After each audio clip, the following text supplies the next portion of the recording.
Hello and welcome to the Rapid D3.js video course. I'm Michael Westbay, your host and guide to developing with data-driven documents, or simply D3. I graduated from San Diego State University in 1991 with a bachelor's degree in computer science and a minor in Japanese studies. I entered the workforce at a database vendor in Tokyo in 1991. After working there until 2006, I've been working freelance linking database and web technologies ever since. D3.js is a natural progression from data to an ever more visual web. I witnessed the changes in web technologies brought on by the introduction of JavaScript in Netscape Navigator 2.0 in 1995. My Japanese baseball player registry, combining my passions for data, programming, and baseball, featured the option to change the languages between English and Japanese with the push of a button, without reloading a page. Not much by today's standards, but it was amazing in 1996. Back then, though, the data had to be created in the page to match the program. Now, however, the data drives the document with D3.js. The Rapid D3.js course shall show you how to utilize a variety of data sources to drive the output on a web page. We'll start by building a site for everyone's favorite lower-tier soccer club, AFC Wimbledon, and expand it to visualize the league and highlight league leaders. Additional resources that I would recommend include HTML5 Graphing and Data Visualization Cookbook by Ben Fala, Data Visualization with D3.js by Schwizik Teller, and many other sites, present and future. But before we can begin making some of these amazing visualizations, we're going to need a development environment in which to work. That's what we'll be setting up next. With introductions now out of the way, in this video we're going to set up a development environment in which to work with D3.js. The things we'll need are the Rapid D3.js course files, a text editor or IDE, a local web server, and a modern web browser. Okay, the first thing you're going to need is the Rapid D3.js course files, available as a zip archive from pactpub.com, or you can clone it from GitHub here. Please note the location of the directory, as we'll be needing it later. The second thing you'll need is a text editor. You most likely already have a favorite editor or IDE. Whatever you use, it is best to have a text editor that has syntax highlighting for initial development. Some IDEs, like Eclipse, also come with built-in web servers that require all pages be in specific folders. It's up to you to set up your IDE, so please use one you are familiar with. When creating and viewing static HTML pages, one can often view them directly from the local file system. However, due to security sandboxing in most browsers, the AJAX fetching of the data that will be driving the pages may not allow access to the file protocol, so you're going to need to test your pages using a local HTTP server. The good news is that it can be a very simple HTTP server, and there are many freely available. J2EE developers on Eclipse may feel free to use the built-in server. Congratulations, you're ready to go. Those of you who need a server, let's use Python's simple HTTP server. If you're using a Unix or Unix-like system, such as Mac OS X, the BSDs, or Linux, they usually come with Python pre-installed. If your system doesn't have Python, you can download Python from www.python.org and install it. To start up Python's simple HTTP server, open up a terminal, change to the Rapid D3.js directory, then enter python-m simple HTTP server 8000. Now, opening localhost 8000 index.html serves up a valid page with no errors. Excellent. Finally, you'll need a modern web browser with developer tools. The main developer tools we'll be using are the inspector and console, so it'd be good to familiarize yourself with how to open them in your browser. All of these can be gotten to with the same keyboard shortcut of Command-Option-I on Macs or Control-Alt-I on Linux and Windows. Getting to the developer tools via the menus differs from browser to browser. What's more, Safari requires one to first activate the developer menu by going to the Preferences panel, select Advanced, then select Show Developer Menu on Menu. While each browser has a different set of tabs available, all have the console and methods to inspect the DOM. And that's it! You now have everything you need to start rapid development with D3.js. You have the rapid D3.js course files to provide you with starting point and some data to carry you through the course. You have a text editor or IDE for editing. You have a local web server, and you have a modern web browser. In the next video, we're going to use the developer tools to modify a DOM using D3.js by hand to get an idea of how D3.js works. Now that we have a development environment created, it's time to get down to business. The best way to learn D3 at its lowest level is by working with the library through an interpreter. A modern web browser's console provides the perfect environment to interact directly with D3 functionality. There are two functions in D3 that you absolutely must fully understand to work with D3 at any level. So let's use the browser's console to get intimate with the enter and exit chain of command iterators. Let's start by opening the 01 Getting Started index.html page in the browser. This page uses the Bootstrap style sheets and loads the D3 JS JavaScript file from external hosting services.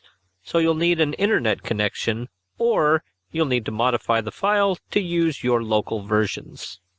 Let's start by adding an unordered list to the content. If you've used jQuery before, then this will look familiar. Select the element with the ID of content and add a UL element inside it. Looking at the DOM, we now see a UL/UL under the div with the ID of content. But what about the data? Isn't data supposed to be driving the formation of the document? Yes, it is.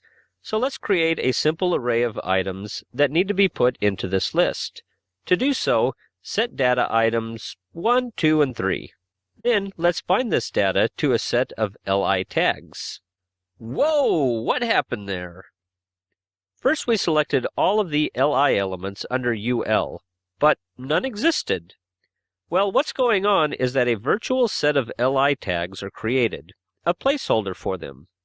Next, that placeholder has its data set to an array of 3 items. You can think of the enter function as an iterator that steps through the data that does not yet exist. We have 3 items in our data, but no li tags found under the ul element. Therefore, enter is going to iterate through 3 times. Each time enter processes, it will append an li element.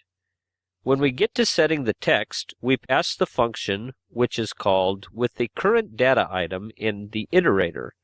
In this case, we simply return the data value that is passed, setting the list item's text to the given iterator's data value. Now let's change the contents of the data and add an element, then call the same appending of list items. Data equals items A, B, C, and D. Then we'll just hit the up arrow twice. The 4th data item is clearly added at the end of the unordered list, but the first 3 items didn't change. That's because enter was only called 1 time to add the 4th item in the data array. Okay, then what happened to the first 3 data items? To find out, we need to inspect the li item's properties. In the Element Inspector, select the first li element and select Properties tab on the right. Expand the li element and you will find a data property with value item A associated with the first li element. Well, there's our data, so why didn't it display in the DOM? Again, enter is an iterator that only goes through new items of data associated with a selected element. It isn't doing anything to the visible DOM for the first 3 items. So how does one set all of the text nodes? That's easy. Select all of the li nodes, then apply the current data value with the text function D assignment. In code, that looks like this. Now let's say we want to return to our original list of items 1, 2, and 3. Instead of using the enter iterator, we're going to want to use the exit iterator. It basically does the opposite of enter in that it iterates through where an li element exists, but there is no corresponding data for it. This gives us a chance to remove it. Ah, there went item D. Now to update the list items text contents. And that, in a nutshell, is everything you absolutely must know to truly understand how D3 works. Everything else is syntactic sugar. One starts with a virtual selection of DOM elements. One then assigns data to those elements, determining how many virtual items there are in a selection. By using the enter and exit iterator functions, one may manipulate the DOM, adding and removing elements as driven by the data. While the internal data property gets assigned when the data function is called on a selection, text should be updated outside of the enter iterator. With the core concept now fully understood, let's take a look at practical ways to use enter, exit, and text updating with some real-world data. Now that we have an understanding of how D3 works, it's time to apply that knowledge to drive an HTML table from a spreadsheet. Rather than use some boring spreadsheet denoting a corporate organizational structure, let's create a roster table for everybody's favorite lower-tier football team, AFC Wimbledon. To get started, let's open the roster.js file in a text editor. There is a template there which follows a pattern that we're going to use repeatedly in our data-driven controllers. The program can be broken down into 3 parts: program variables, the reload function, where the data gets loaded, and the redraw function, where the data gets bound and rendered. Finally, we call the reload function and set everything into motion at the end. Let's load this page in our web browser and confirm that it works. At this point, it's a good idea to have the developer tools showing. The main reason I do this while developing is to catch any typos early. You should have a pair of log notices in the console showing that both reload and redraw were called. With that working, it's time to start filling in the details. Let's now fill in the reload function. In place of the console function, let's read in and parse the AFCW roster tab-separated value file. This is our data file, and the D3 TSV function parses it into an array of ordered maps for each record. This comes in very handy, as you'll see shortly. The parameter to TSV is a callback function with the resulting rows. Within the callback function, let's call redraw, which will bind the data to the DOM when we implement it. Reload the page, and let's take a look at the JavaScript console. Now type data into the console and hit enter. Notice that we get an array of objects. Each object is a map array. Now let's take a look at data sub2. If you'd like to change Will Antwi's name to William, you can change it in the provided TSV file, then type reload in the console. Undefined just means that the function didn't return anything. Don't worry about that. Now check out data sub2 again. Compared to editing HTML tables, editing a tab-separated value file is much easier to maintain, and we now have a way to read in such files very easily. To implement the redraw function, we apply what we learned in section 1.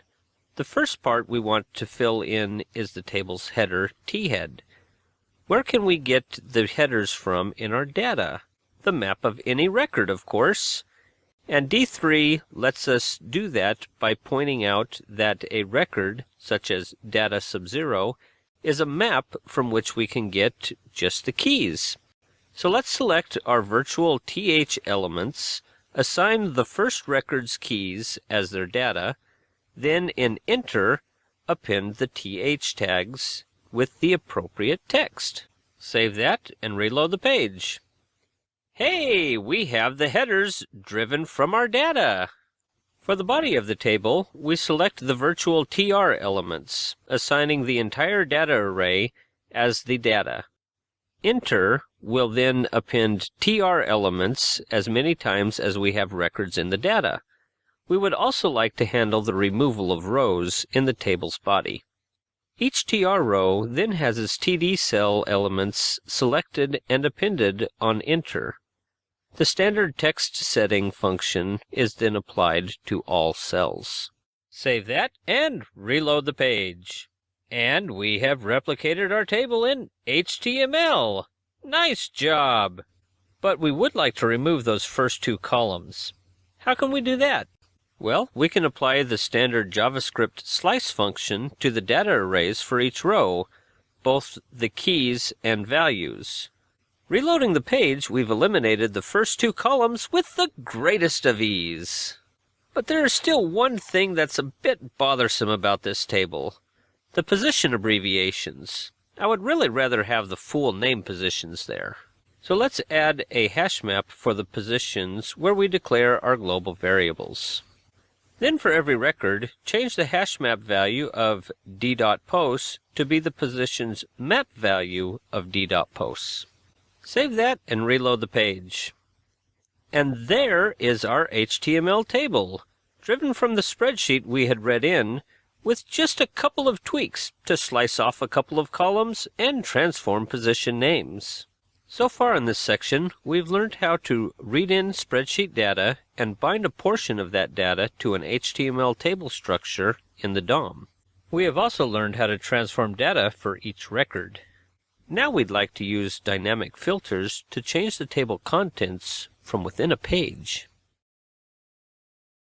Okay, we now have a nice table showing the AFC Wimbledon players. But can we reuse this table for other teams? How about if our data file had a column for the team name and ID? How much would need to be changed? The answer to these questions are yes, good idea, and very little. We'll first change to using a data file with rosters from all of the teams. Then we're going to gather all of the team names and stick them into a selector. When the selected team is changed, we'll display only players from that team. The new file name is ing2rosters.tsv. Don't forget the S at the end of the base name. Save that and reload the page. We've now got 2 more columns and a lot more records. I'd really rather not have that team ID column, but it doesn't look like our slice trick will work anymore. Another method for selecting columns to display is to have an array of column names we want to use. Use that array for the header data, then filter the row data with the array of those map values. Save that and reload the page. Great! Now we have the rosters of the whole league, but we really want to just display one team at a time. So let's create a team selector. While we could type all of the team names into a static array like we did with the column names, that wouldn't really be data-driven, would it? What's more, different seasonal data will have different teams. No, that's not a good idea. Instead, let's add a variable for the teams. Then in reload, add the team to the teams array if it doesn't yet exist. Save that and reload. To verify that we got a list of teams, type teams in the console. How about teams subberry? Try it for any team ID. They're all there. Now we need to add an HTML select element after the team name in the page title. So after adding the HTML table, let's add a select item in the div with the ID of page title and the ID attribute of team selector. We only want to do this when initializing, so before calling redraw, select all option tags and assign the team array as its data.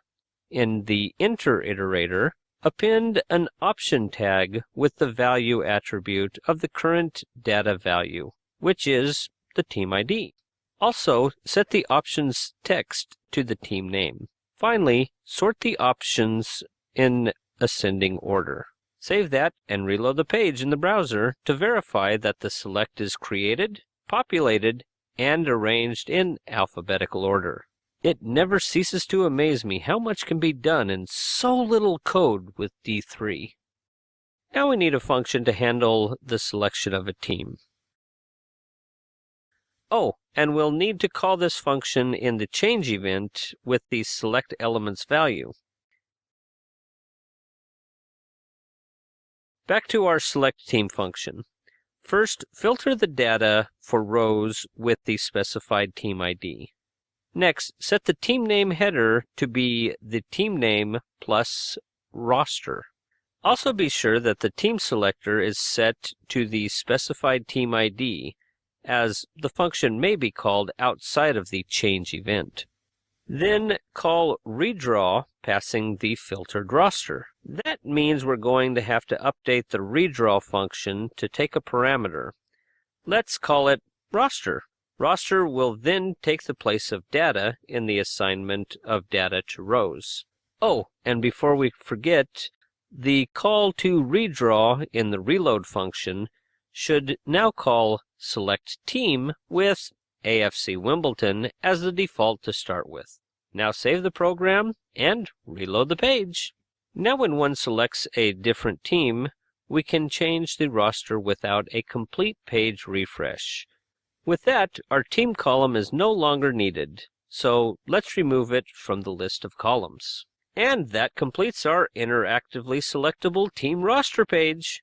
We changed the input file with minimal disruption to our layout, leading us to a different method for deciding which columns to display. We gathered together all the teams in the league. If supplied 2014 data, you can rest assured that the page will still run with the changes to the top and bottom teams in the league without modifying the program. The team list is driven by the data. We created a select element with a sorted list of teams, and we updated the redraw function to take the filtered roster instead of the entire data file. Selecting a team fired off the creation of a new filtered list which was used to redraw the table. The preparation we had done earlier with enter and exit made sure that the table updated appropriately with the right number of rows. Now I'd really like to have the roster sorted by column. Let's look into that next. Alright, we can now display the roster for any team in the league. But just look at the list. There doesn't seem to be any order to it at all. It's almost alphabetical by name, but not quite. It sure would be nice to be able to sort the table by any of the 3 columns by just clicking on the header of the table. So let's do that. It's really just a 2-step process to sort this table. Step 1, add a click handler when appending the headers.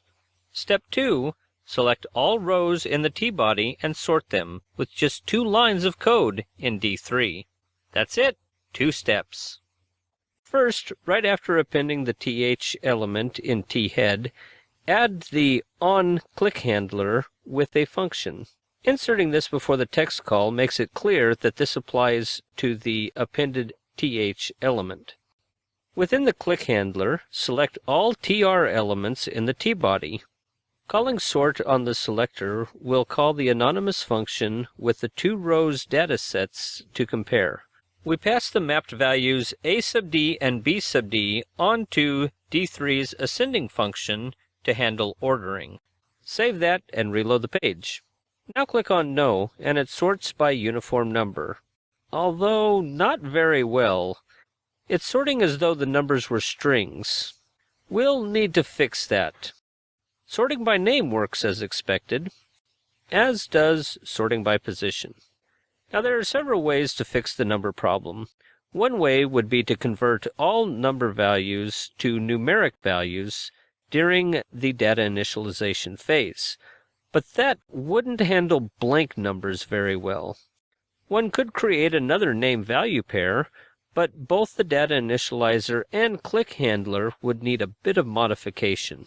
The easiest way would be to pass numeric values to D3 ascending if the current column is the no column, or just a string otherwise. Now if we reload and sort by number, it's in numerical order. That was quick and easy. All we had to do to add sorted columns was add an onClick handler, select the rows in the T-body, then use D3's sort function. If the column should be treated as a number, pass the numbers as a value to the comparator function. Now, if only this table were zebra striped, I'd call it done. Let's do that next. We're almost done with our team roster table. We can select a team and sort it by clicking on a column header, but it sure would look better zebra striped. There are two ways to do this. The recommended way would be simply to add class table striped, true to the table initialization and be done. But then we wouldn't learn anything new about D3. So let's do it the hard way. The hard way would be to set the background color for each row, alternating white and gray between even and odd rows. That sounds like more fun. The first thought one may have for striping would be to set the background style when the T-body's TR elements are added on Enter. So let's try that. After the TR is appended to each row, style the background color with a function taking parameters D for data and I for index. The index parameter is new. Up until now, we've only used the data for the element being passed while iterating through the selector's items. But the current iterator's index is also always provided, even though we just haven't used it yet. Using modular division, I%2, we can set the background color to white if the remainder is 1, odd, or light gray if the remainder is 0, even. Reload the page, and it works! Select a different team. All the rows are still striped, but when we click on a column to sort, our zebra runs off. That's not good.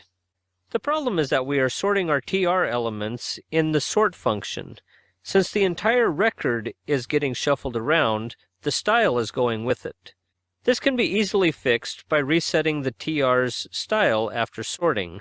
So let's add the same style code after sorting the selection of TR elements. The style will be applied to all T-body TR elements after the sort is complete. Save and reload. And that does it. I would still strongly recommend using Bootstrap's CSS table striped class over odd-even distinctions for zebra striping a table. However, it's hard to pass up a good educational opportunity. Knowing if a line is odd or even, or a factor of 3 or 5 or 10, etc., it's very handy to grab the index and put it to some use in a calculation. And that wraps up the second section, driving an HTML table with data. We first created an HTML table with data from a spreadsheet. We then extended the data to cover all teams, but filtered just one team out at a time for display. That was followed up with a couple of tweaks allowing the sorting of the table by clicking on the header and giving the table a zebra striped effect. Next up, we'll be getting into visualizations with D3 as we dive into the wonderful world of SVG and graphing data. Now that we know how to read in a data file and drive DOM changes from that data, it's time to explore drawing graphs. In this section, we will start with an HTML page that includes the Bootstrap CSS, a page-specific CSS file, the D3 JS libraries, and a controller script to build our bar chart. The JavaScript controller page that we build will read in some data and bind that data to the DOM to drive the creation of a bar chart. Later, we'll add axes and animate the bars. Let's get started by opening the results.js file under the third section's directory. Once again, we have our controller divided into three parts: global variables, the reload function, and the redraw function. We call reload at the end to get things started. The width and height are for our drawing canvas, while the margin defines how much padding we have inside the canvas for our graph. In the previous section, we took a roster div and added a table to it. This time we're going to take the div with ID of results and append an SVG element with width and height attributes. This is our canvas for drawing on. Our standard reload function initializes some data that is passed to our currently blank redraw function. We'll be filling these two functions in shortly. If you haven't done so, load the page in your browser. Now take a look at the DOM inspector. Open up the results div, then mouse over the SVG element. This should be 750 pixels wide by 300 pixels tall. Next, in the reload function, let's replace the code to read in the data from a CSV file and pass it on to the redraw function as is. Now it's time to dive into drawing the graph. In the redraw function, let's start by selecting all rect elements with the class of bar under the SVG element. This, as you well know, creates a virtual selection to which we bind our data. We'll then start the inter iterator for the virtual bars that don't exist yet and create rect elements with a class of bar. Next, we want to assign some attributes to each bar. So iterating through the bars, let's assign the X attribute to be the index of the current iteration. We'll then assign the width to be 5, just to see what happens. The Y attribute can be 0, since we usually start there. Then the height can be the number of goals scored for the current record. Save and reload. That's kind of hard to see. Let's zoom in. It looks like we have a couple of problems. First, there is scale. X is increasing by 1 pixel each time, but each bar is 5 pixels wide. Let's scale the X value by multiplying the index by 6, thus leaving a space in between each bar. Let's also scale the height by multiplying it by 50 and see what happens. The second issue is that SVG draws with its origin in the upper left-hand corner, so height actually draws downward. What we really need to do is set the Y attribute to the height of our graph, 300, minus the bottom margin, 20, minus the height of the bar. Save that and reload. Well, that's a little better. So what have we learned so far? First of all, loading a comma-separated value data file is practically identical to loading a tab-separated value data file. There should be no surprises there. Also, whether you've used SVG markup before or not, binding rectangles is the same as binding rows in a table. The actual drawing is just a matter of knowing a little math for scale and flipping the vertical coordinates, applying them top to bottom. But D3 offers us several other tools for improving our presentation, starting with scales. Next, let's see how we can use scales to have our histograms span the full width and height of our canvas, less margins, while mapping from our actual data values. We now have a bar chart depicting the number of goals scored by AFC Wimbledon in the 2013 to 2014 season. But the graph only fills up a segment of the canvas we have created for it. Let's scale our data coordinates so that they map to the full extent of our canvas. D3 comes with some excellent built-in facilities to translate between coordinate systems. To scale across the entire width of our graph, less margins, we'll create an ordinal scale object.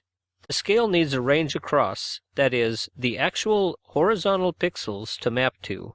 So we'll assign a range round bands starting from margin left and going to the width minus margin right, with 0.1 spacing between the bands. To scale values vertically, we create a linear scale object, y. Because we want values going from bottom to top, the range of values will be from height minus margin bottom up to margin top. As previously stated, the values fed to the range are in units of pixels. We also need the actual data values that we want to scale. These values are the domain. So at the start of the redraw function, let's set the X domain to be the index values of the games. Essentially, that means 0 through 25 for the 26 records. To set the Y domain, have it be from 0 through the maximum number of goals scored. With the scale ranges and domains set, we can now set the X attribute to be X of I. The Y attribute, which is where the top of the bar is, will now be Y of the number of goals scored.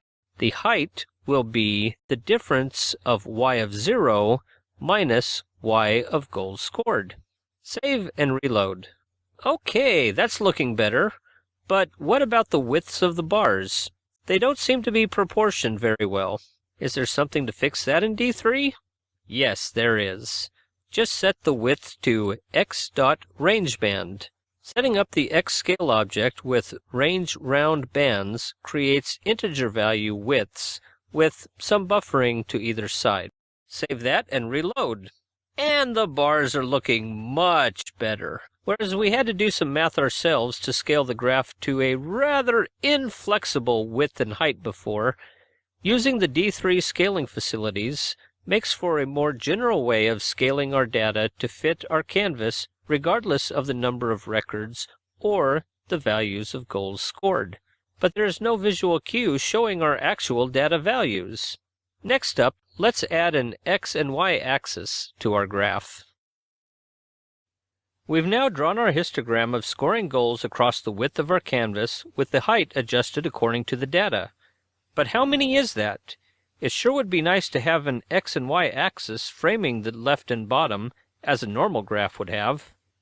Well, it just so happens that D3 provides a method to create axes along with their accompanying tick marks with just a few lines of code.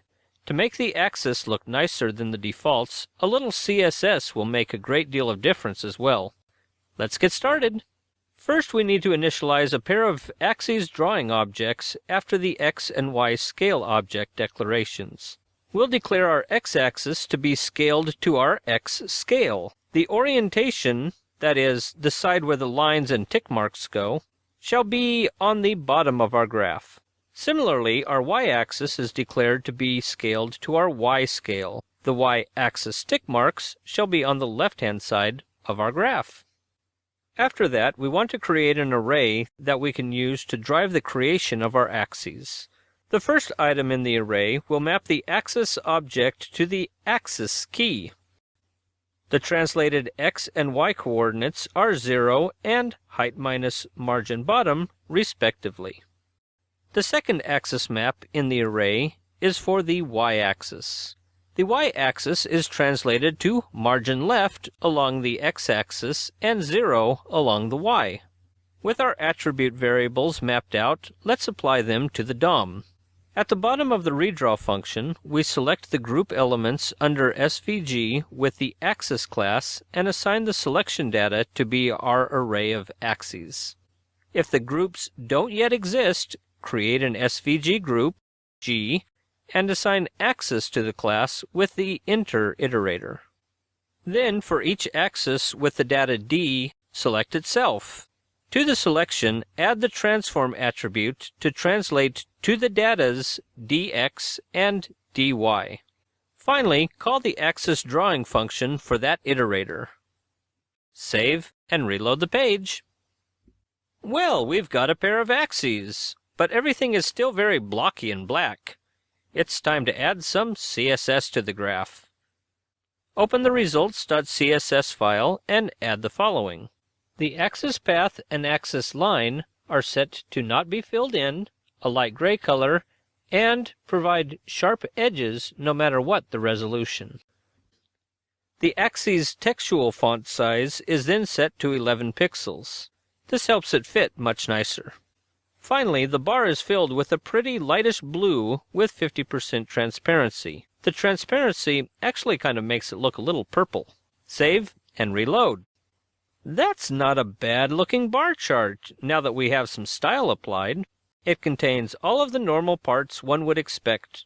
The graph body, scaled to our canvas with an X and Y axis.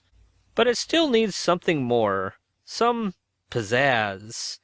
How about we animate the bars to grow into being next? Our histogram of goals scored for the 2013 to 2014 season by AFC Wimbledon now looks complete. That is, if this were on paper. But we're not on paper, or even a static HTML page from the 1990s. This is a medium that allows graphs to move. So let's add some animation, having our graph grow upward from the x-axis. To animate the bars, we're going to need the y and height attributes to start at y of 0 and 0 respectively, and end where we currently have the bars. So let's add those attributes before the current y and height attributes. Then start a transition that delays for 50 milliseconds as we go out from the origin along the x-axis, then grows for a duration of 800 milliseconds to end with our fully drawn bars. Save, reload the page, and marvel at what 5 simple lines of code can do to make an ordinary bar chart look exciting. Well, all in all, that was quite a lot of functionality in around 60 lines of code. SVG combined with CSS provides an amazingly rich feature set to create some compelling graphics. D3 then adds some helpers to scale data from a dataset's domain to physical pixels, as well as methods to draw complex groups, such as a coordinate axis. D3 also provides a transition mechanism that interpolates changing attribute values over a given duration, resulting in what appears to be a smooth animation. Drawing a simple histogram with rectangles over an ordinal sequence is pretty easy. What about drawing multiple line graphs spanning a period of time? Let's explore that next. Our histogram in the previous section demonstrated graphing data for a single team. But how did AFC Wimbledon do against the other teams in the league? How would one go about visualizing the change in standings over the course of a season? How about we plot each team's overall league points with a line graph over time to create a visual standings page? We'll start with our usual HTML and controller pages. This time, though, we're going to use a JSON file for dates containing an array of matches, similar to a data feed one would get for fantasy sports or booking sites. Unfortunately, that's not the data format we need to produce our graph, so we'll need to transform this data into a set of bins containing the cumulative win-loss record for each team, something we'll need to draw our lines with later. This kind of data transform is something you'll be faced with a great deal, so let's just focus on the data transformation tools D3 provides you with for now. First, let's open up the standings.js file under section 4's directory. This should look familiar. We declare our global variables at the top, including initializing our SVG drawing area. Our standard reload function initializes an empty array of data and passes it to redraw, which does nothing yet. Now let's read in some data. Loading a JSON data file is the same as loading a CSV or TSV data file. Just specify the file name and do something with the results in the callback function. In this case, let's just output the result to the console log. Save that and reload. In the inspector, you can now see that the data is an array of maps, each map containing a date and an array of games played on that date. As mentioned before, this is the kind of data one gets from a data provider for fantasy sports or sports booking. That's the data we have. Now we need to convert this data to be an array of teams, each with an array of games played. Let's do this step by step. The first step is to flatten the data. That means that we're going to need to put the date into each game's map, then create a merged array of all the game's maps. Working inside out, we use D3's extended map object on the results. Then for each game, for each given date, we insert the date. The array of games is then returned and passed on to the outer D3 merge function. D3's merge function takes an array of arrays and merges them all into a single array. We'll place that array into the variable data. Let's then log the data to the console, save, and reload. Looking at the console output, there is a single array of maps, 554 of them. That's all of our matches for the 2013-2014 season. The next thing we want to do is gather all games for a given team into an array for that team. The D3 nest function is ideal for this, creating a hierarchical tree structure, grouping by the specified key for which we'll use the merged nests of the home team and away team names. Next, we build a D3 map key-value pair for each team. Stepping through each item in the merged array, which has each team home and away, we either add a new team with its games if the team is not yet in the data map, or we merge the values already there with the new games if the team already exists. When merging, the results of the merge get sorted into chronological order. After logging this new data map, save and reload the page. Opening up some of the logged data items, we can see that both away and home games are accounted for under any given team. Now comes the tricky part. We need to determine the outcome of each game and calculate the running league standings points. Let's write a function for that.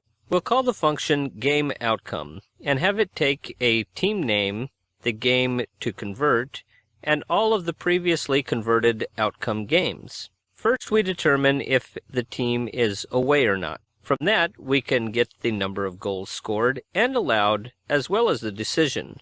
Based on the decision, 3 points are allotted for a win, 1 point for a draw, none for a loss. Then we just return a map with the date, team, alignment, etc. The league points are accumulated from all of the previous games plus the current game's points. Next, we return to our data conversion coding and go through each item in the data map. We'll create a new array of games. Then, iterate through the old game values, pushing the game outcome into the games array. Finally, we replace the old array of games with the transformed array. Let's save that and reload the page. Looking at the console, we can see that the 24 teams are in the array, each mapped to an array of games. Expanding AFC Wimbledon, we can see that there are 46 games. The first one resulting in a tie for 1 point. The second one was a win. Yay! And the team's running league point total has increased to 4. The data structure that we've created looks sound. We can delete the console log line or comment it out, pass the data map to redraw, and continue. So what have we learned so far? First, we learned that reading in a JSON file works the same as a comma or tab separated data file. Then, using D3's merge, map, and nest functions, we gathered the data that was read in and rearranged it to fit our needs. Specifically, we took data that was grouped by date and created a new data set grouped by team. Finally, we wrote a function that would accumulate a total number of points over the course of the season for each grouped team. Now that our data is in a format that we can use, let's implement drawing the graph next. We now have our data nicely organized, grouping games with each team with cumulative wins, losses, and league points as we go along. It's now time to plot that data in a series of line graphs. We're going to need the same things we had with the bar graph, such as an X and Y scale, but our X-axis is going to be moving right over time rather than over a sequence. That's going to pose a couple of problems that we'll need to overcome. With the scale set, we can also add the X and Y axes, similar to how we did with the bar chart. Drawing the actual line is the easy part, as D3 provides such a facility for generating the SVG line data. Finally, adding a little CSS will help with the display of the lines. That's a lot to do, so let's get started. Alright, before we start plotting our lines, we know that we're going to need an X and Y scale to work with. The Y scale can be set up the same as before, spanning from height minus margin.bottom up to margin.top. But the X scale is going to span time, actually dates, with the same physical range in pixels as before, from margin left to the width minus margin right. We also need to set the domain of the X and Y scales. So before we call redraw, let's set the Y domain to be 0 to 100. That should cover all the team's total points. Because our JSON data is in chronological order by date, we can just grab the date value of the first and last items in the array that we read in for the X domain's starting and ending points. This would also be a good time to initialize the axes drawing functions as well. We can declare our x-axis to scale to x with ticks on the bottom. Our y-axis is scaled to y, oriented to the left.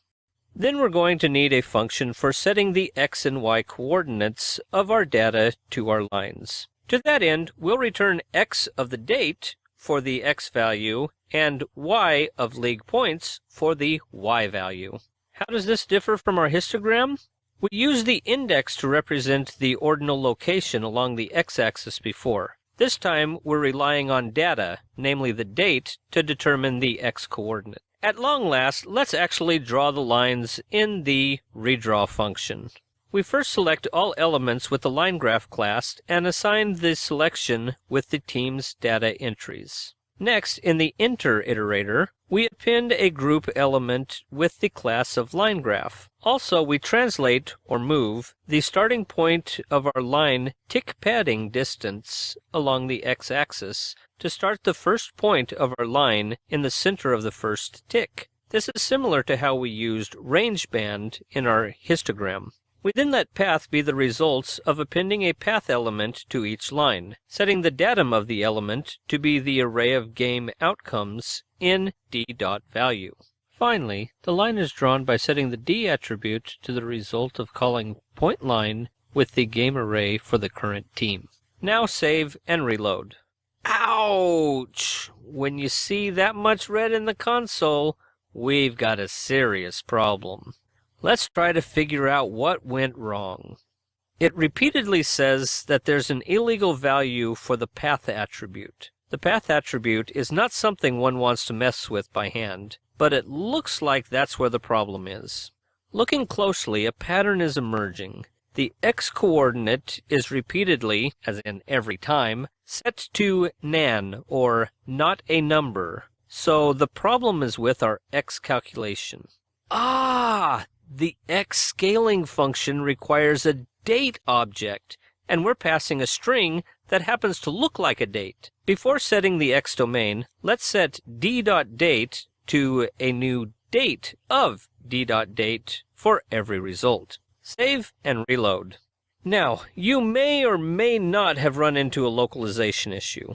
However, you'll see that it worked fine for me. Still, dates are tricky things in different locales. In Japan, where I am, dates are written year, month, day. The data is in the same format, 2013, 0803 for the first date. So whereas the new date constructor worked fine for me, it may not have worked for you. Once again, D3 has a wonderful utility to handle such common issues, a date formatter and parser. Up before x and y are declared, let's add a custom date parser with a format of year, month, day. We'll then reference the parse function to make our declaration a function.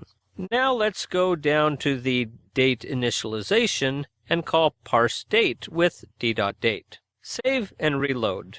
Now you too should have something that looks like an ink blot of an eagle's head across your page. I would like to stress once more, it is vitally important to keep in mind that date formats differ from locale to locale. Even if your data works for you with the standard JavaScript constructor, it may not work for somebody halfway around the world. Always use specific parsers for dates over the default date constructor. Now, what to do about that eagle? Let's add some CSS. To the line graph class, we set fill to none, stroke to dark blue, stroke width to 2 pixels, and shape rendering to smooth. Save and reload. That's better. Now we've replaced our eagle with some tangled string. But setting our tangled string aside for the moment, let's draw our axes and see how that goes. There are a lot of common attributes, so similar to how we did it before, let's just create a data structure to drive the axis drawing from that. We can set the class and transform in the enter iterator.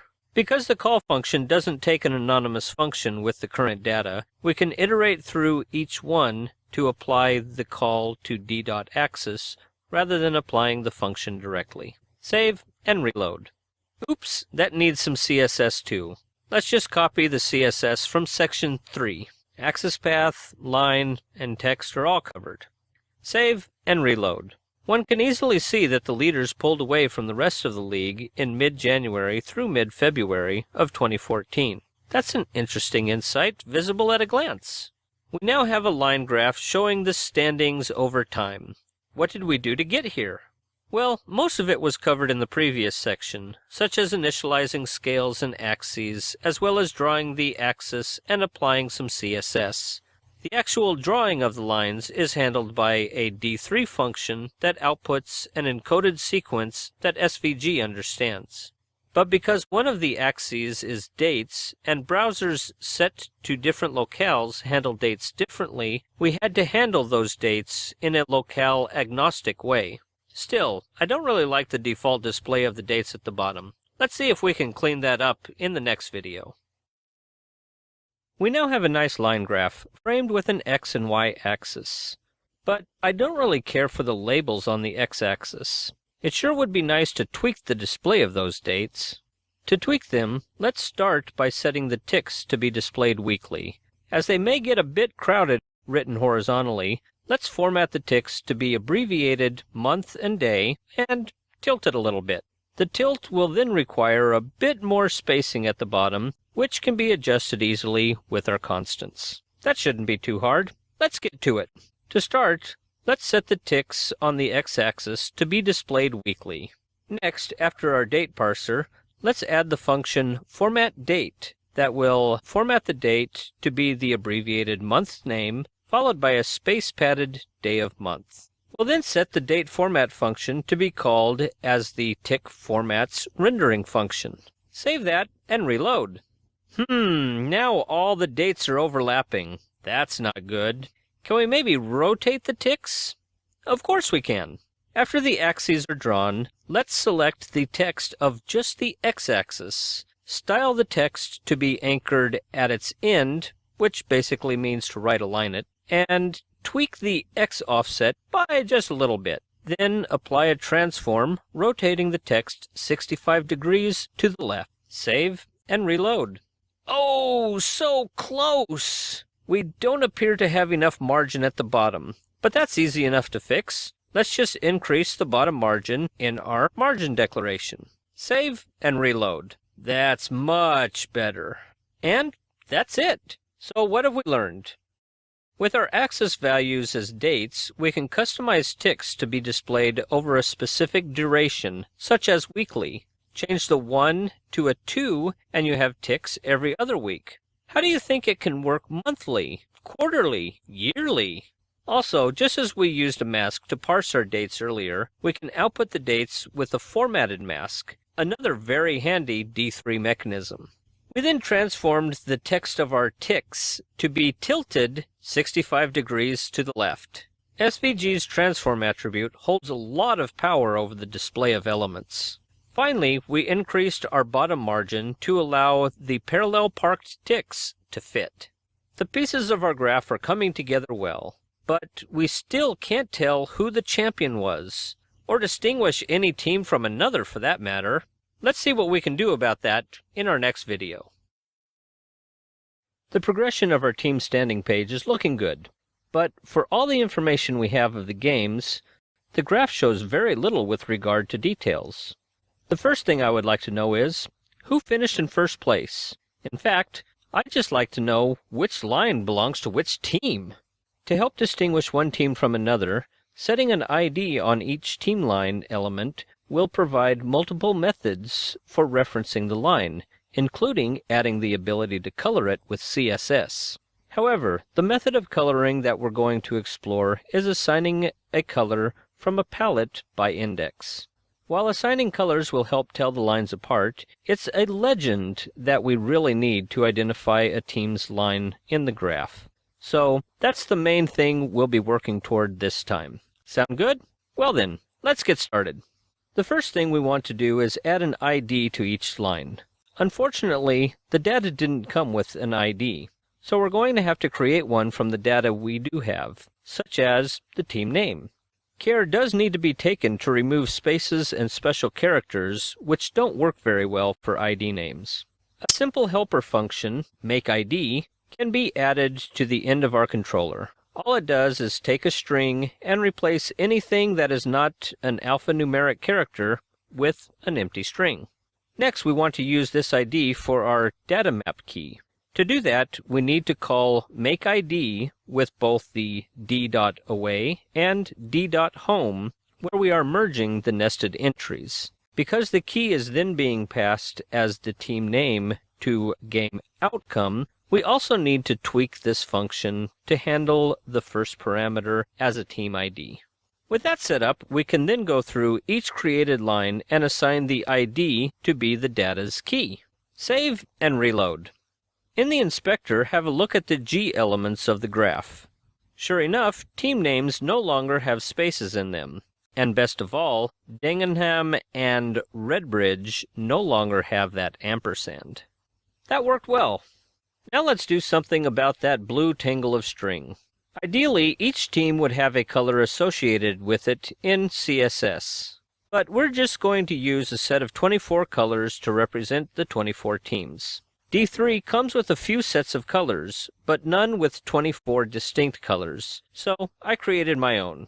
You can copy and paste them from the colors24.js file, or you may include that file before standings.js in the HTML page. Either way, that gets us a global variable set of 24 colors.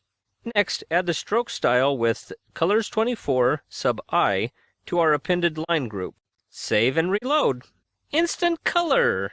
Now we have a colorful ball of yarn. Next is building the legend. Building a legend is a complex task, and I did what any good software engineer would do. See if the wheel I needed already existed. I found a small, simple legend component that pretty much did what I wanted on gist.github.com, and it is available under the MIT license. The MIT license basically says, you may use this for whatever, but don't blame me if it doesn't work. After adding a tweak to allow me to specify the class name of the items I want in the legend, I find that it works quite well for my needs. All that is needed is to include the d3.legend.js script in our HTML file. I encourage you to read the code. It's very elegantly done, but unfortunately, that's outside the scope of this course. Now let's add the data legend attribute to each of our lines, setting the value of the attribute to the team name, extracting it from the first game in the list. To actually add the legend, we append to the SVG element a group element to hold it with the class of legend. That group element then needs to be moved, or translated, over to the right by the left margin plus 20 pixels, then down to where y of 95 would be. Finally, call the D3 legend function under that context. Save and reload. Ooh, the black background doesn't work at all. We need some CSS to rescue us here. The legend has a class of legend. So let's set the legend class's rect to be filled with white with black strokes for the border and have an opacity of, let's say 0.8. Save that and reload. That's a great deal better, but I don't really like how it overlaps the lines. It'd be nice to break it up into two pieces. To do that, we need to have two attributes to pass to the two legends. How about Data Legend 1 for the first 16 teams, then Data Legend 2 for the following 8 teams. A nice 2-to-1 ratio.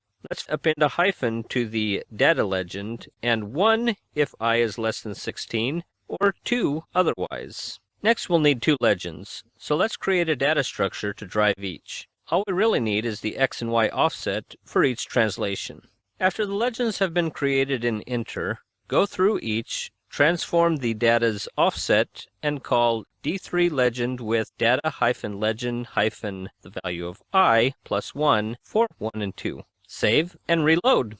This is a lot more informative. I can see which team is which.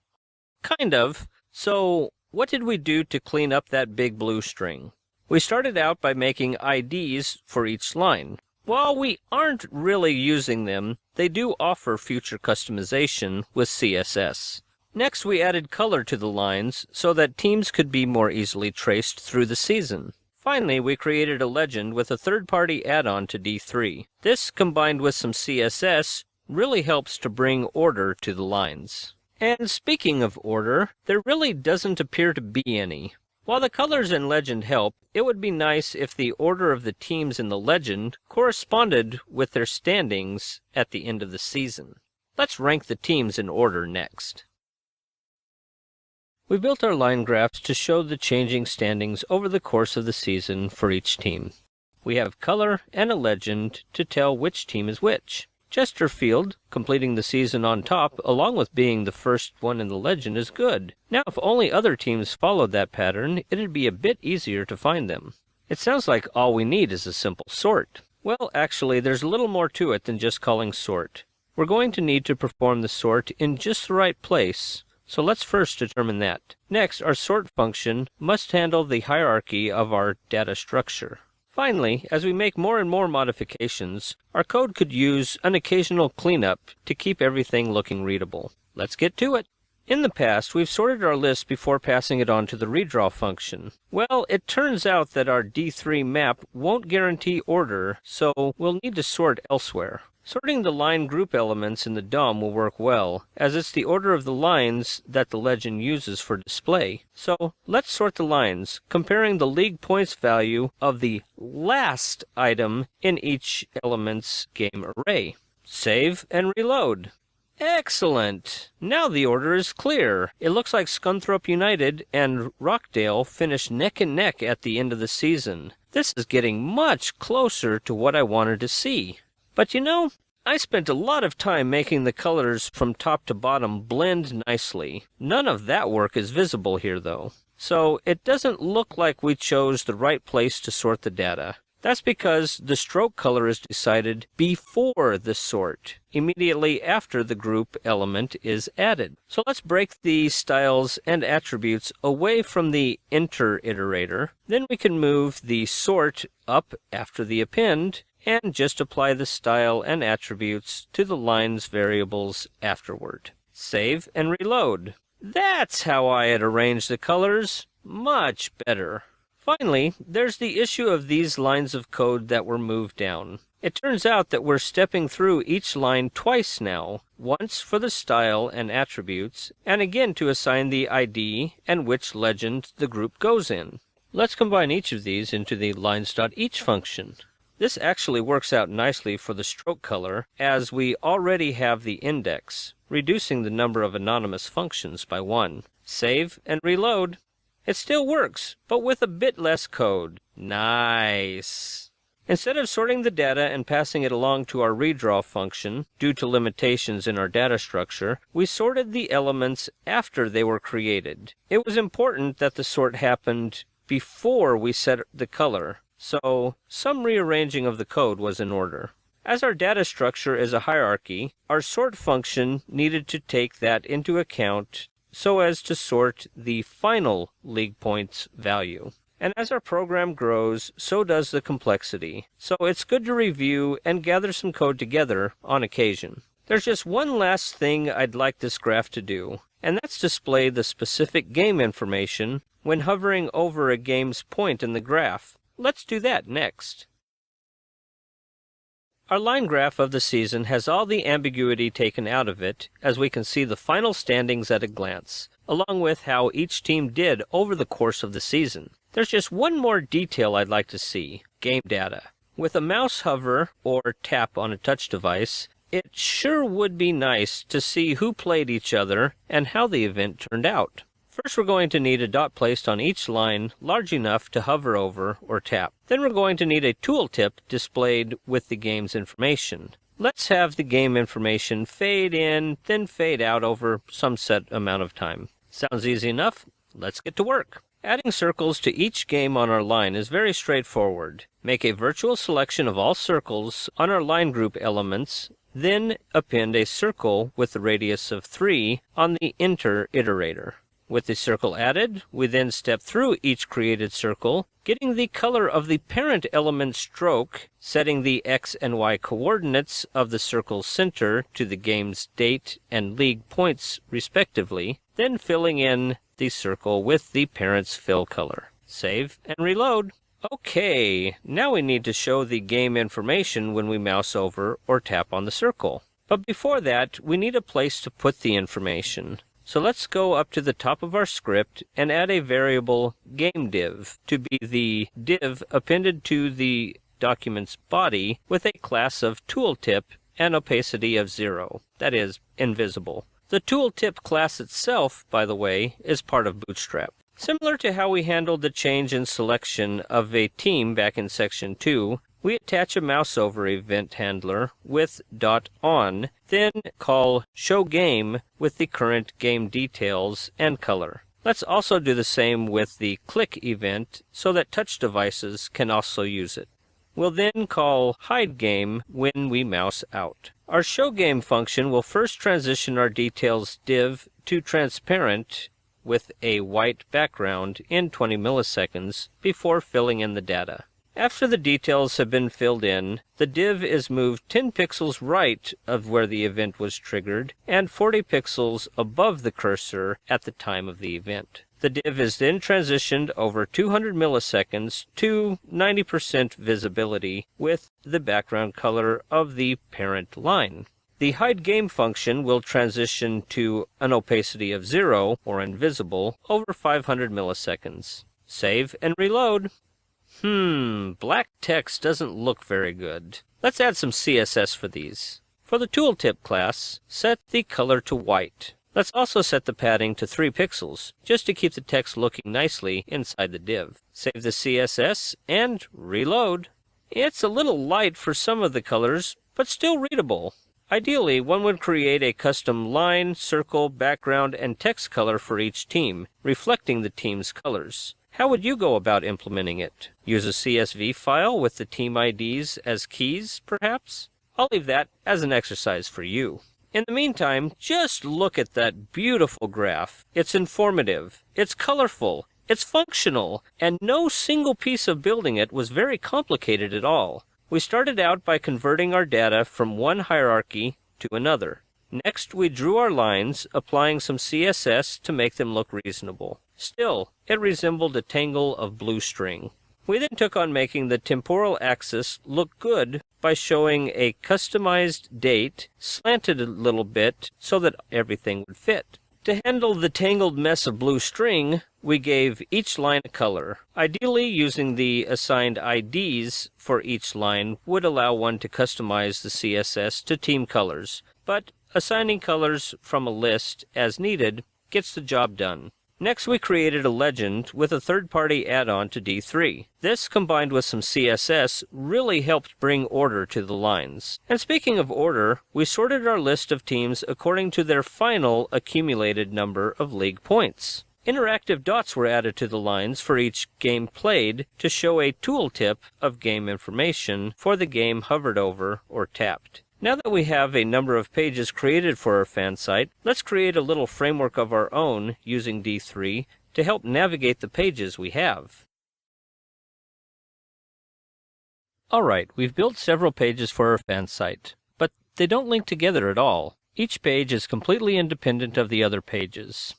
It's as though they were simply built to demonstrate a particular aspect of some technology or something. I don't know. What we need is some unification. The way I'd like to pull all of these pages together is with a simple sitemap CSV file. That can then act as a data source to drive a simple Bootstrap navigation bar at the top of each page.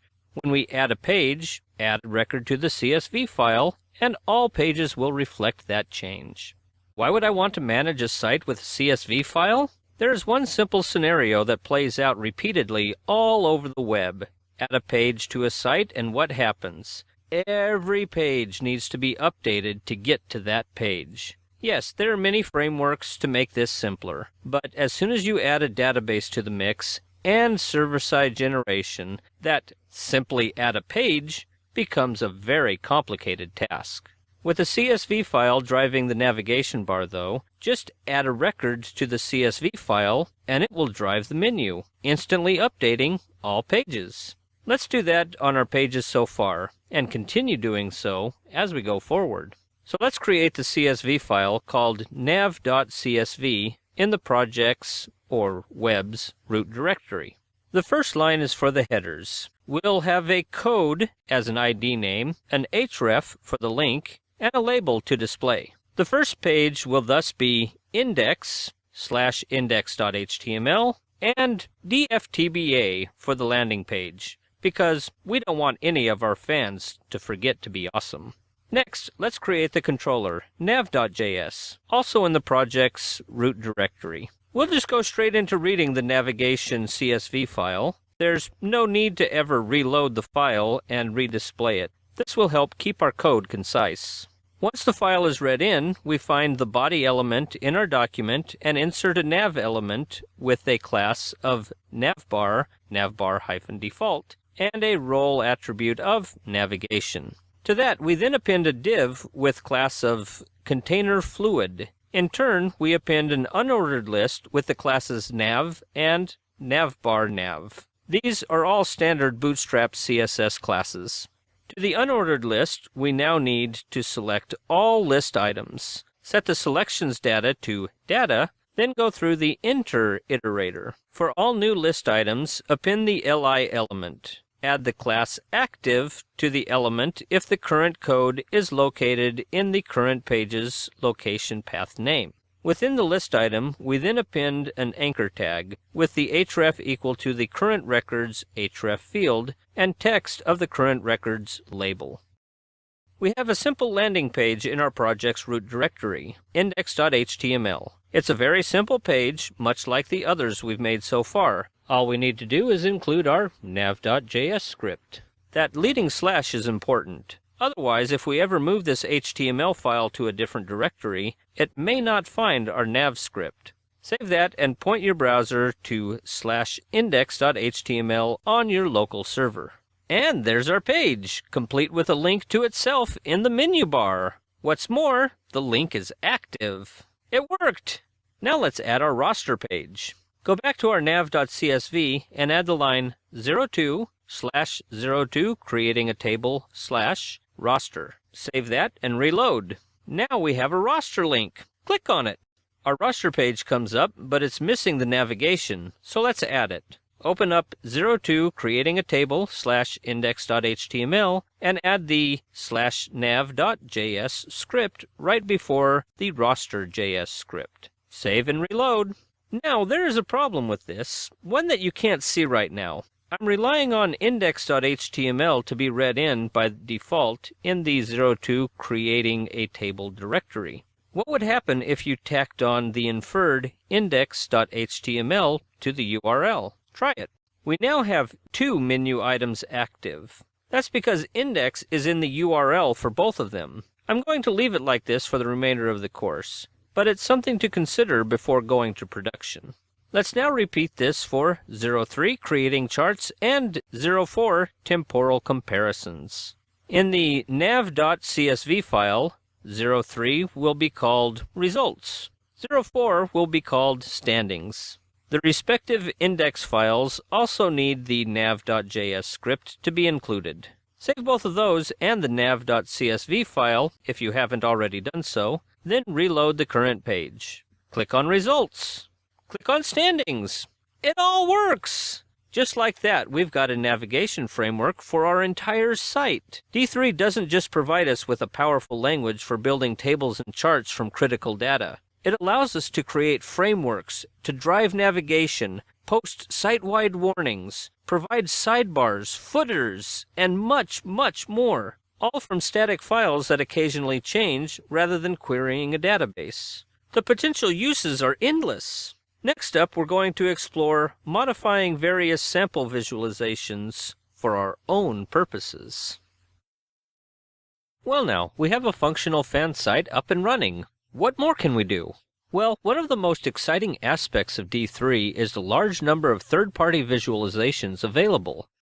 Just browse the examples at d3js.org for a while to see what I mean. We've built pretty much everything from scratch so far, so let's apply our data set to a couple of third-party visualizations. Let's start things off with a word cloud. As before, we have our familiar HTML file to hold everything.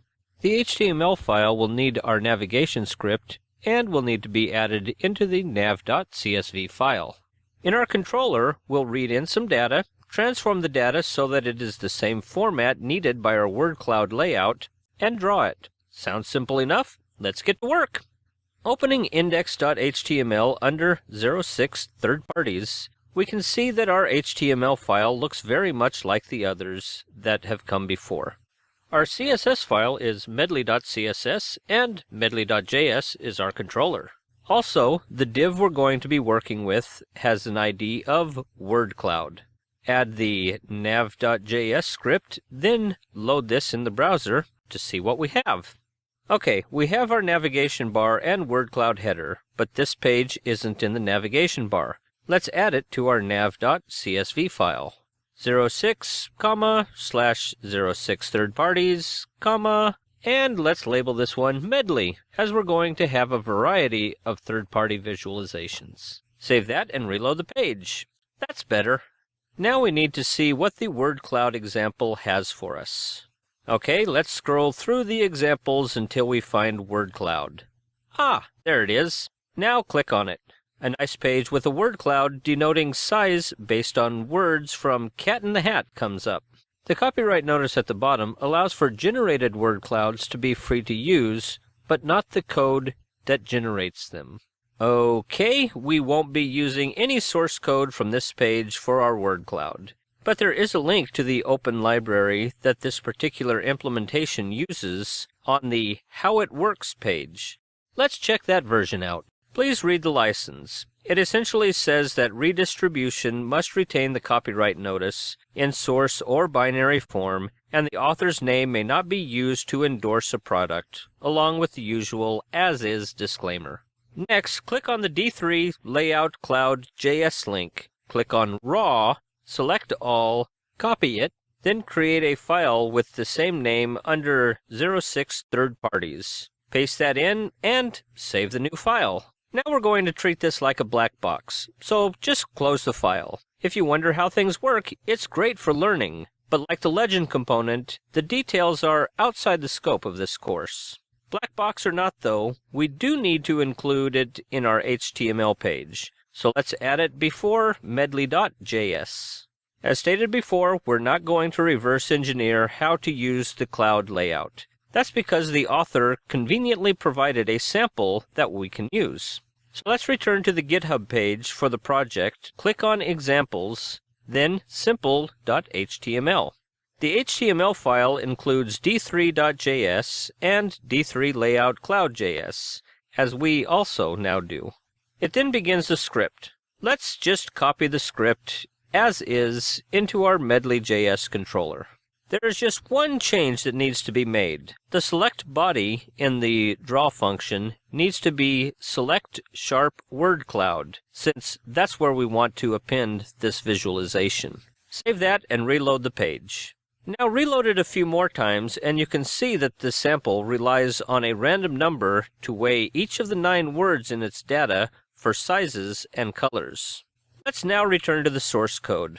I kind of like having our width and height constants, so let's add those to the top. The cloud's layout size is currently 300 by 300. Let's use our constants instead. Also, the SVG tag needs the same for its width and height attributes. Save that and reload. That doesn't look right. There's still something not lining up. Ah, the transform. It looks like it's shifting the origin to be in the center of 300 by 300. Let's change that to width over 2 and height over 2, respectively. Save that and reload. That's better. The number of words are still few, but they're centered within the drawing area. Now, about those words. What is it that we're going to use instead? We're going to use player names and stats, of course. The number of goals scored by a particular player should look nice. If you look at the stats.tsv file in the 06 third parties directory, The name and G columns look like what we want to use. So next, what data is expected? Look in the map function where the word array is returned. It expects a map with text and size as the keys. So let's read in our stats.tsv file before the D3 layout cloud is initialized. In fact, the cloud needs to be initialized within the successful reading function. We want to keep track of the leaders, so let's start by filtering only those who scored more than 0 goals. Next, return a map with a text value set to the record's name and the size equal to the number of goals scored. We then sort the records in descending order for size. Finally, we'll slice off and keep just the top 100 players. The results of the filtered, mapped, sorted, and sliced records get fed into the cloud's words. Save that and reload the page. Not bad, but still not very good. Everybody is still quite small. It looks like the font size is the same as the number of goals, whereas in the original we had sizes set to be a random number between 0 and 90 plus 10, thus from 10 to 100. We need to scale the size of the player names similarly.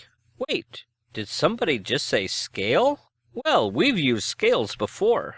We want to create a D3 scale named leader scale, which is linear with the range from 10 to 60, since we'll have many more words.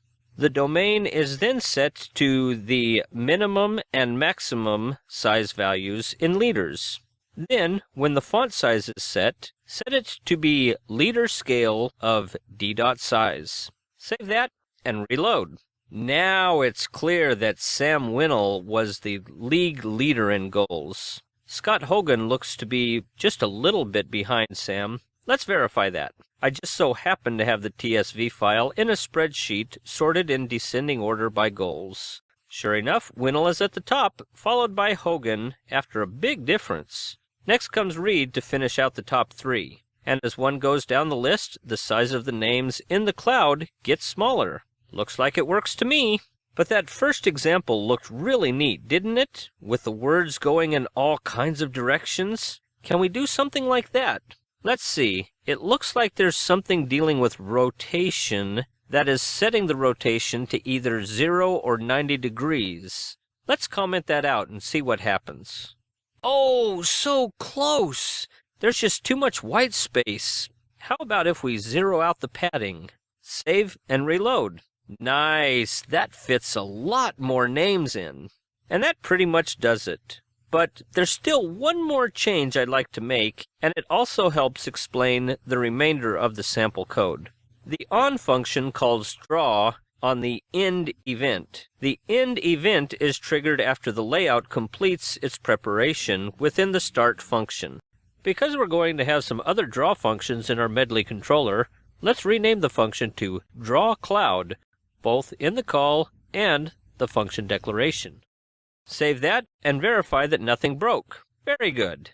There are a lot of third-party visualizations available that handle a lot of the heavy lifting for some amazing-looking effects. Even if you don't understand how they work, although it's a good idea to learn that too, it's generally a matter of adapting one's data to fit the expected input data format.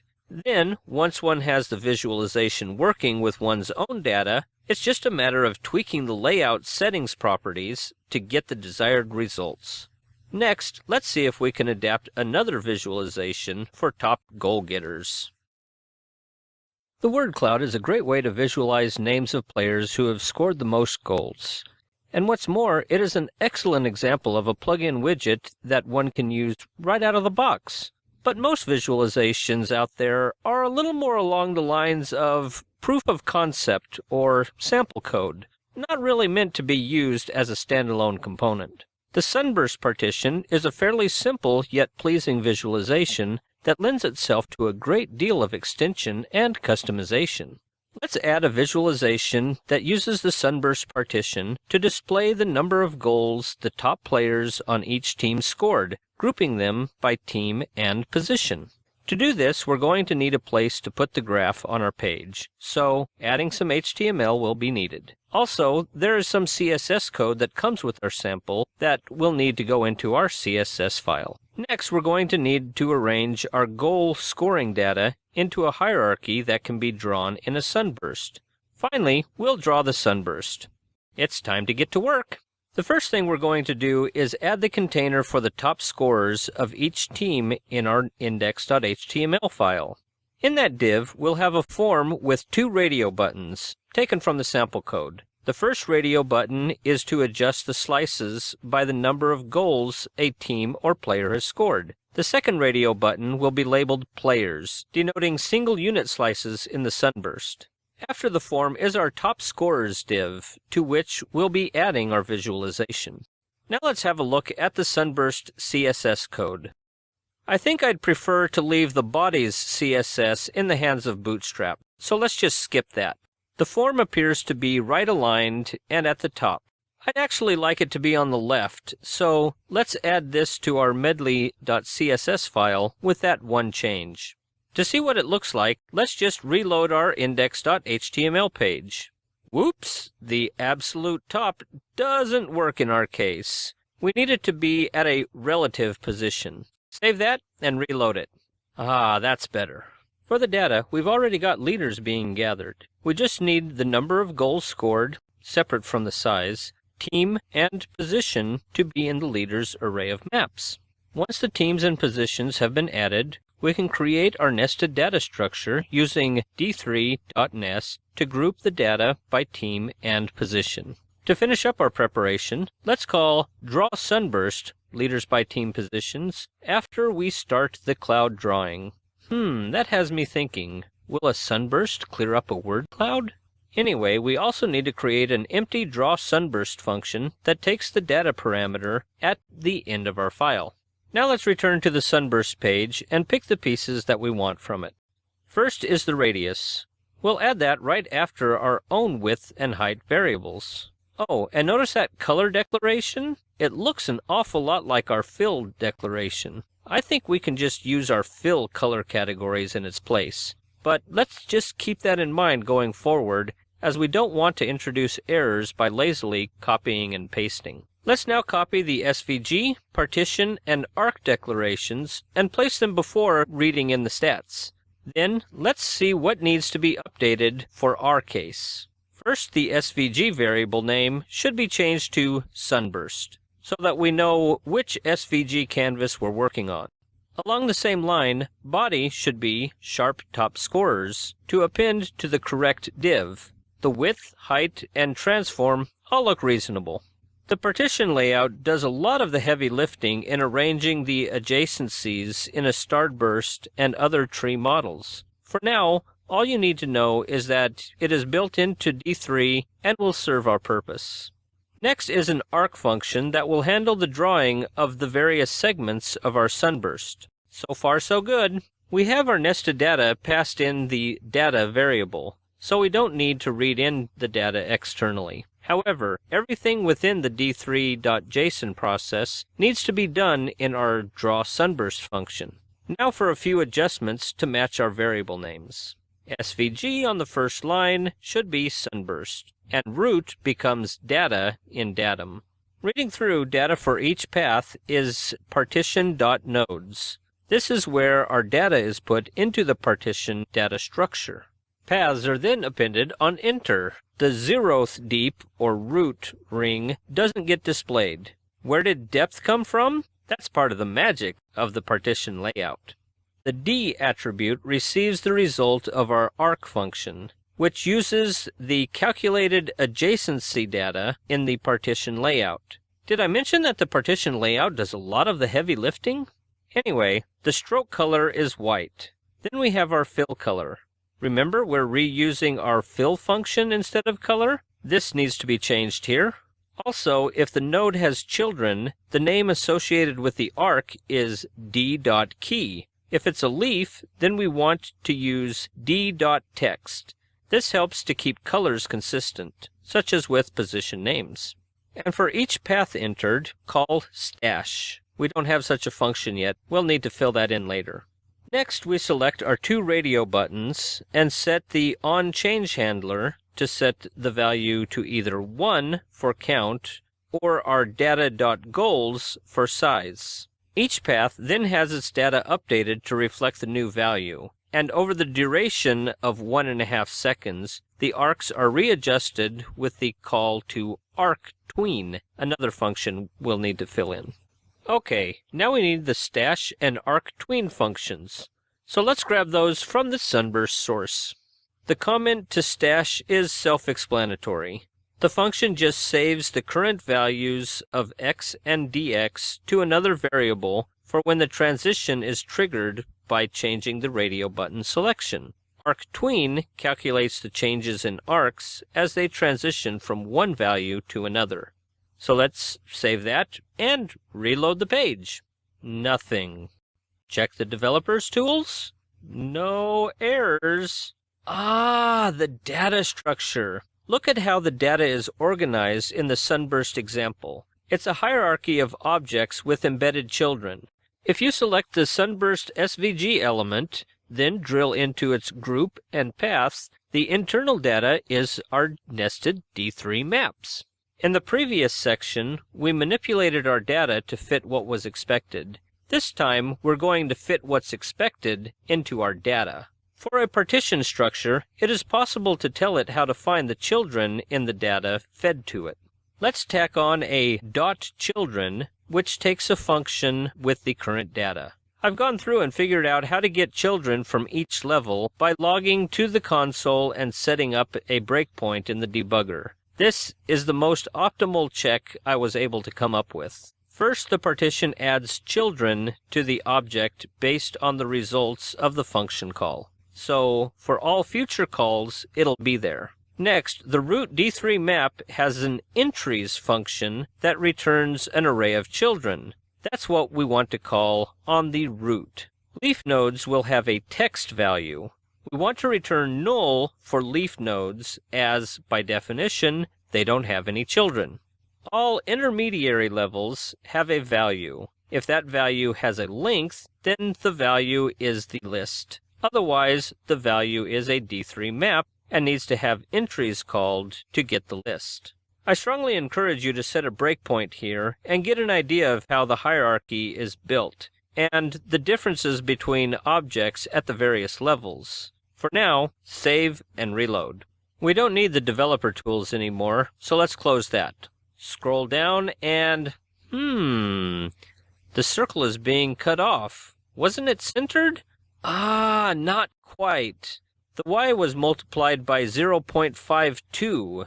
That'd be a little bit over halfway down our height. Let's multiply our height attribute when initializing the sunburst by 1.04 and see if that covers it. Save and reload the page. That's better. It even gives a good margin at the bottom. That's as far as we'll go this time. We've successfully taken a visualization and, with just a few tweaks, made it fit our page with our data layout. While I only brushed over the magic of the partition layout, I strongly encourage you to learn more about D3 layouts in general. Nonetheless, we now have a pretty graph. Next, let's make it useful. Our sunburst of top scorers is looking nice, but there are two major flaws that need to be addressed. First, there's way too much white space in the middle. Second, who scored how many goals for what team? That's not at all clear, although, combined with the word cloud, one can guess which slice Winnle is when toggled to goals. So how do we go about addressing these problems?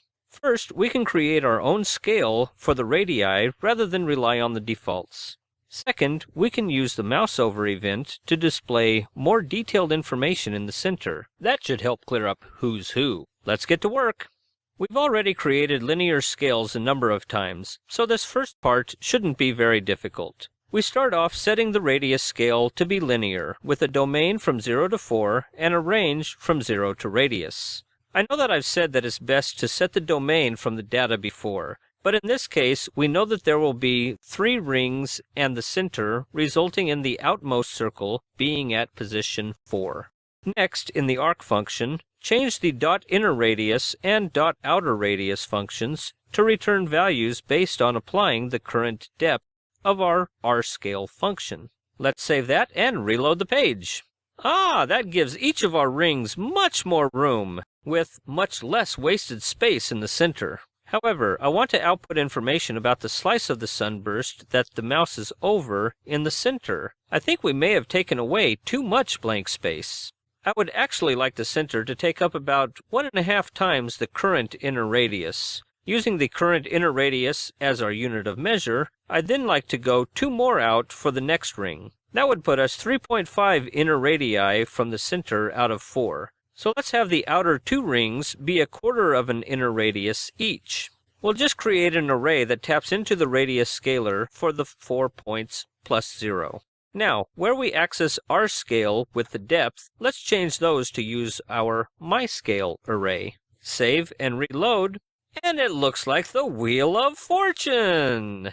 Now let's work on our hover over display. First, we're going to need a place to put the text, an info box. So let's select the top scorers SVG element and append a group with a text area under it. The group needs to be translated left of and above the center of the SVG area, similar to the sunburst transform.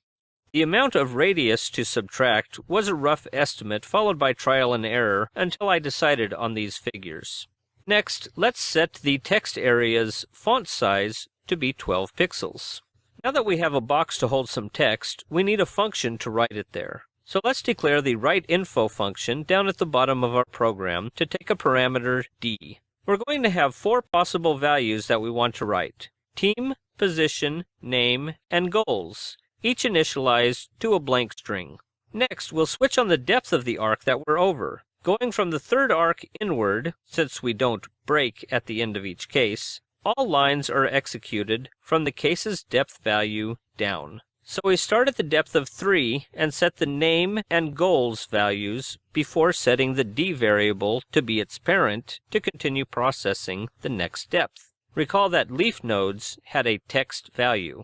On a depth of 2, or continuing from 3, the position variable is set to the key, and d is set to its parent. When the depth is 1, or continuing down from 2 and/or 3, the team variable is set to key. Next, the variable tspan is set to the info box with all tspan elements selected. The data set of team, position, name, and goals are then assigned to the tspan selection. On enter, a tspan element is added with attributes x equal to 0 and y equal to 1.4m times the current iteration index. Finally, for each tspan, the text is set to its assigned data value. Now all we need to do is call writeInfo when we have the mouse move over an arc in our sunburst. Let's also call it on a click to handle taps on touch devices.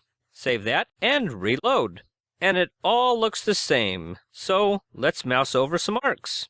Ah, we can see who's who now. Let's change this view to goals. Judging by the size of the arc at the top, I'm guessing that is Winnell. Yep, that's him, playing for Scunthorpe United and scoring 23 goals during the 2013 season. I'll leave it to you to play with this some more. Nonetheless, our sunburst is now a great deal more functional. We first tweaked the radii size of the various rings, leaving enough room inside to display details about the various arcs. Then, when moused over, we revealed the information that each arc in the sunburst contained. We have now successfully added functionality to what started out as merely an interesting visualization. But there's still one more thing we can do. Namely, it would be nice to see the team names and position labels on their respective arcs. Let's see if we can add that functionality next. Our sunburst has come a long way in a short amount of time. It went from functioning with our data set to functional, displaying the data contained within. But there is still one more modification I'd like to make the sunburst feel more complete: labeling. It's nice that mousing over an arc will display its contents, but team and position arcs have enough room that a visual label should be possible. Let's start adding some labels. But first we have a slight issue. We put our series of paths under the sunburst group. We really need some subgroups joined to each partition node so that it may contain both an arc and the text. So before doing anything else, let's insert a group element above each path. Then to each group at a depth less than 3, we append text elements. Constant styles for each one include a fill color of white and font size of 10 pixels. We then need to make some calculations for arranging the text of each text element. So in each text element, the inner radius for the current ring is assigned to the variable radius. The angle variable is calculated with calcAngle, which we'll declare below to be the midpoint of the arc's two side angles. Back to our calculations. We'll declare the margin to be 8 if the depth is 2, 5 otherwise. And if the angle is greater than 90 degrees, we want the margin to be negative. So let's multiply by -1 for an angle greater than 90 degrees, 1 otherwise. Again, the numbers 8 and 5 are arbitrary, decided on after trying a few different numbers in each place. The final variable we need is the text anchor, which we'll set to middle for depth of 2. For other depths, if the angle is greater than 90, then the text anchor shall be set to the end, otherwise start. Now it's time to apply these values. We'll start by selecting this and attaching margin to the x offset, or dx. dy is set to 0.38 ems, another value tweaked over time. It being a constant, it could have gone up above, but it just feels better placing it right after dx. Next comes our transform. This is a little tricky, so be careful to follow along. The text is first rotated to the angle that we came up with in our call to calcAngle.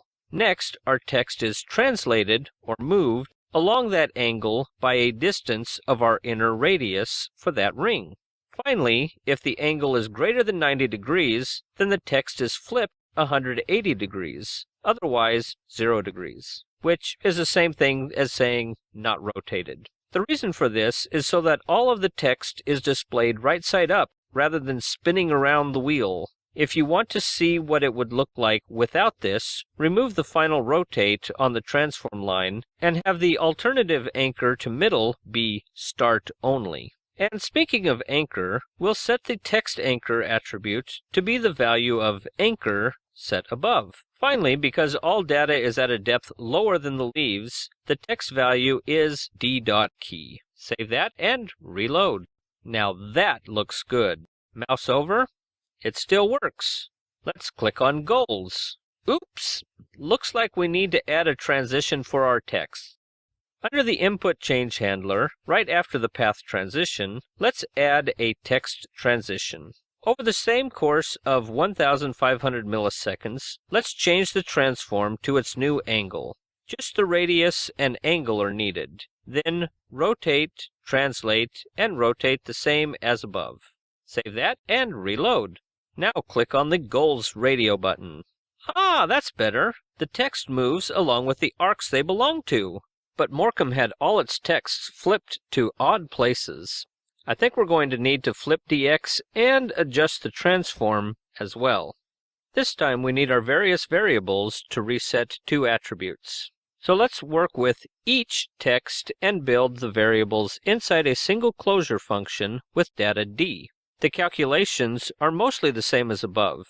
After selecting this, get the old anchor position. Then start the transition for the same 1,500 millisecond duration. Set dx and the transform. But if the old anchor was start and the angle moved to be greater than 90 degrees, then translate out radius plus the text's width. Otherwise, radius. That's it. Save and reload. Now we can click on goals and the team names and positions spin into their new place. Here's a thought. Would it be better if all the team names were anchored in the middle? I'll leave that as an exercise for you. Adding labels to our sunburst with a bit of geometry was pretty straightforward. We grouped our paths with text labels. The labels' positions and directions were calculated and output. Then transition between player and goals had the text labels follow along with their respective arcs. It is my sincere hope that you have learned enough from this rapid D3.js course to make these and a wide variety of other visualizations. Overall, we learned about D3's virtual selections, how to read in data from various sources, convert that data to other data structures, manipulate standard HTML, and build compelling graphs with SVG, complete with animation. Now it's time for you to start creating your own visualizations, letting the data drive your documents. Thank you, and take care.